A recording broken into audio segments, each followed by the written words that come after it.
Après près de 2 ans d'activité, le projet Michité touche tout doucement à sa fin. L'atelier de capitalisation de ces acquis a démarré ce mardi 20 juin 2023 à l'hôtel Avamé d'Azové, un atelier qui s'inscrit dans un contexte bien précis.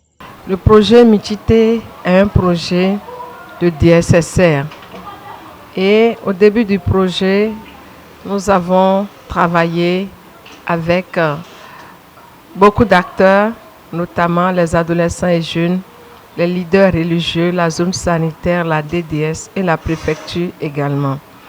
Alors, nous sommes en train d'évoluer vers la fin du projet et il faut quand même faire un bilan. Le bilan pour nous constitue les acquis de ce projet qui pourront nous aider plus tard à faire l'implémentation dans d'autres communes. Pourquoi pas dans tout le département?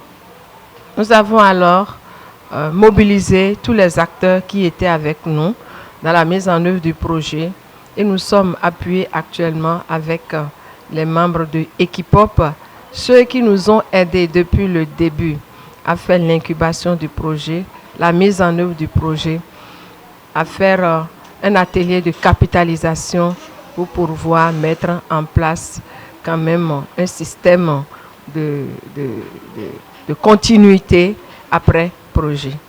Démarré à 9h00, cette première journée s'est soldée par des objectifs attendus selon Perrine du Royaume, représentante du partenaire financier et technique Equipop. C'est important que les jeunes connaissent leurs droits, puissent aussi vivre une sexualité sécurisée, consentante. D'autres ont parlé aussi des relations filles-garçons, de ce que ça avait pu changer. Donc vraiment, chacune a pu s'exprimer librement sur ce qu'est pour lui le projet Michité. Et puis on a eu un deuxième temps aussi, toujours à travers des photos, pour permettre à tout le monde de s'exprimer librement autour des quelles sont les principales difficultés que les jeunes rencontrent au COUFO dans l'accès à leurs droits en santé sexuelle et reproductive. Donc là aussi, les jeunes, les leaders, les autorités nationales, l'équipe projet du projet Michité, tout le monde a pu aussi raconter les difficultés qu'il perçoit à son niveau. Donc ça peut être des difficultés liées à la vie conjugale, où les parents se désintéressent, sont en conflit.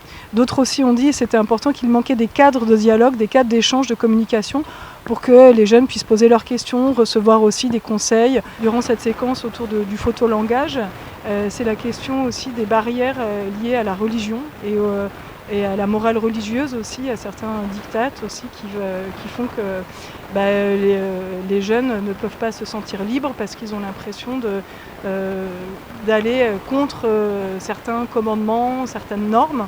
Heureusement, on a dans le groupe aussi des leaders qui sont des leaders religieux qui ont participé au projet, qui sont très ouverts et qui sont aussi conscients du pouvoir des prêches, du pouvoir des prêches, du pouvoir de la parole aussi, et qui eux justement veulent changer les choses.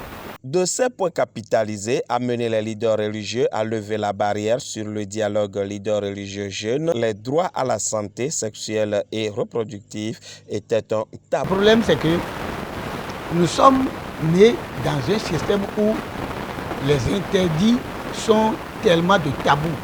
Et c'est ça qui fait que dialoguer avec son enfant, sa fille ou son garçon là, continue d'être un problème, un handicap pour nous. Mais avec Michité, on a essayé de faire un petit pas et progressivement, si Michité peut continuer encore à aider, là je crois qu'on va relever les défis.